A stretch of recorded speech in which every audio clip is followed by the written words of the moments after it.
विधायक के घर खाट बिछाकर राष्ट्रीय दिव्यांग पार्टी का जोरदार प्रदर्शन।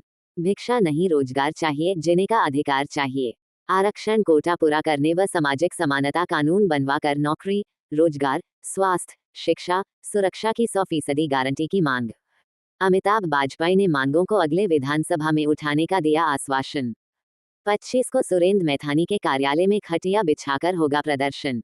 दिव्यांगजनों का सरकारी नौकरियों में आरक्षण कोटा पूरा करवाने, सामाजिक समानता कानून बनाकर नौकरी, रोजगार, स्वास्थ्य, शिक्षा, सुरक्षा की 100% गारंटी देने की मांग को लेकर राष्ट्रीय दिव्यांग पार्टी सत्ता पक्ष व विपक्ष के विधायकों व सांसदों के कार्यालयों में खाट बिछाकर प्रदर्शन की घोषणा के चलते आज विधायक अमिताभ बाजपेयी के आवास पर जोरदार प्रदर्शन किया। राष्ट्रीय दिव्यांग पार्टी द्वारा उठाई गई मांगों को विधायक अमिताभ बाजपेयी ने अगले विधानसभा में उठाने का आश्वासन दिया। इस दौरान दिव्यांगजन हाथों में तख्ती लिए था जिसमें लिखा था, भिक्षा नहीं रोजगार चाहिए, जीने का अधिकार चाहिए। हम अपना अधिकार मांगते, नहीं किसी से भीख मांगते। राष्ट्रीय दिव्यांग पार्टी के राष्ट्रीय अध्यक्ष वीरेंद्र कुमार ने बताया कि आंदोलन की शुरुआत विपक्ष व सत्ता पक्ष के विधायकों व सांसदों को दिव्यांगजनों के प्रति उनकी जिम्मेदारी का एहसास कराने लिए किया जा रहा है। उन्होंने कहा कि अभी इस आंदोलन को कानपुर से शुरू किया गया है, उसके बाद इसे देशव्यापी आंदोलन बनाया जाएगा। अगली खटिया सत्ता पक्ष के विधायक सुरेंद्र मैथानी के यहां 25 जून को बिछेगी। वीरेंद्र कुमार ने कहा कि दिव्यांगजन नौकरी, रोजगार, स्वास्थ्य, शिक्षा, सुरक्षा के लिए मारे मारे घूम रहे हैं, कोई सुनने वाला नहीं है। सरकारी विभागों में दिव्यांगजन के रिक्त पद हैं, सरकार उन्हें भर नहीं रही है। प्रदेश अध्यक्ष आनंद तिवारी ने कहा कि दिव्यांगजन के अन्याय के खिलाफ राष्ट्रीय दिव्यांग पार्टी सड़क पर उतर चुकी है, सरकार न चेती तो परिणाम। जिला अध्यक्ष राहुल कुमार ने कहा कि सरकार 1000 रुपये पेंशन देकर हमें बरगलाना चाहती है, सरकार नौकरियों में आरक्षण कोटा पूरा करे, सरकार को पेंशन हम देंगे।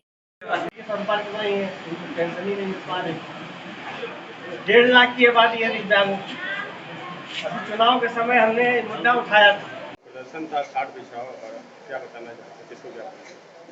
प्रदर्शन की शुरुआत आज हम अमिताभ बाजपेयी जी विधायक हैं आर नगर विधानसभा क्षेत्र के, और उनके संज्ञान में चूंकि हमारा काम है सत्ता पक्ष हो या विपक्ष हो, सबके सामने अपनी समस्या रखना और उसको सरकार तक पहुंचाना, उसी के तहत हमने ये आंदोलन शुरू किया है। और इसका नाम ही हमने दिया, खाट बिछाओ अधिकार दिलाओ। जब तक अधिकार नहीं मिलेगा तब तक चाहे विधायक हो, चाहे सांसद हो, चाहे मंत्री हो, चाहे मुख्यमंत्री हो, सबके यहाँ खाट बिछेगी। अभी तो हमने कानपुर से आज शुरुआत की है, पूरे देश में ही चलेगा, क्योंकि रिजर्वेशन कोटा पूरा नहीं हो रहा है। सरकार की मंशा नहीं है कि वो रिजर्वेशन कोटा पूरा करे। हाई कोर्ट, सुप्रीम कोर्ट का आदेश है, उसका अनुपालन नहीं हो रहा है। आसरा आवास जैसे योजना में दिव्यांगजनों का आरक्षण ही नहीं दिया है। परियोजना अधिकारी झूठ बोल कर अधिकारियों को, सरकार को गुमराह कर रहे हैं। इसी तरह राशन की दुकानों में आरक्षण नहीं मिला है पूरा, 65 दुकानें चाहिए, 12-14 दुकानें दी है उन्होंने। इस तरह आयुष्मान योजना, तमाम योजनाएं हैं। सरकार कहती है हम पेंशन दे रहे हैं 1000, आप नौकरी दे दिए, हम 2000 पेंशन देंगे सरकार को, आप दीजिए तो नौकरी। पेंशन से क्या होता है? 1000 रुपये, 1000 का सिलेंडर नहीं मिलता है, और 3 महीने में एक बार देते हो आप। तो 3 महीने में एक बार जब आप दोगे तो एक तो वो उसको प्राप्त करने के लिए 3 महीने में 13 चक्कर दिव्यांग लगाता है ऑफिसों के, उसमें तमाम दलाल सक्रिय हो जाते हैं, तो 3000 में वो 1500 ऐसे ही खर्च कर देता है। तो हमारी तो मंशा सिर्फ ये है कि माननीय विधायक जी हमारी बात को भी विधानसभा के सत्र में रखें, सरकार के संज्ञान में लाए, दिव्यांगजनों को अधिकार दिलाए। आपने ज्ञापन सौंपा तो विधायक जी ने क्या आपको? विधायक जी ने आश्वस्त किया कि आगामी सत्र में इसको विधानसभा में रखेंगे, सरकार के संज्ञान में लाएंगे। दिव्यांगजन आए थे अपनी मांगों को लेकर विधानसभा में उठाने के लिए, क्या है पूरा? ये बहुत जायज मांगे दिव्यांगजनों ने रखी हैं, चाहे वो आरक्षण की बात हो नौकरी में, चाहे यहाँ तक कि तो फेरी नीति तक में आरक्षण की मांग कर रहे हैं। इलाज में व्यवस्था नहीं हो पा रही है, आसरा योजना में व्यवस्था नहीं हो पाई है।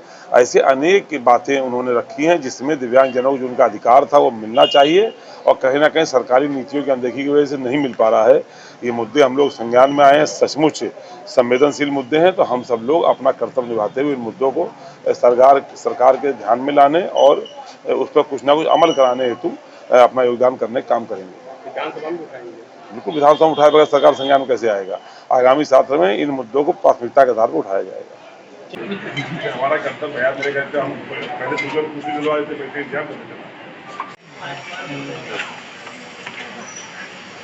रोजगार, सामाजिक सुरक्षा, स्वास्थ्य, शिक्षा सुरक्षा की 100% की गारंटी मिलनी चाहिए दिव्यांग जन। दूसरा है सरकारी नौकरियों में जो रिजर्वेशन कोटा है सरकार पूरा नहीं कर रही, ये हमारी मांग है। आसरा आवास में दिव्यांग जन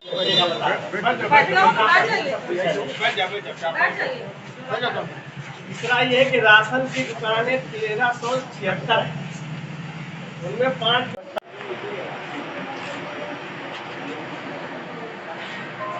इसको अपने माध्यम से जो उचित समझे वो रखें। इसके तहत हम आप संज्ञान में लेने योग्य है। हम लोग अपने विधानसभा के तहत जो अधिकार प्राप्त है उनका उपयोग करते हुए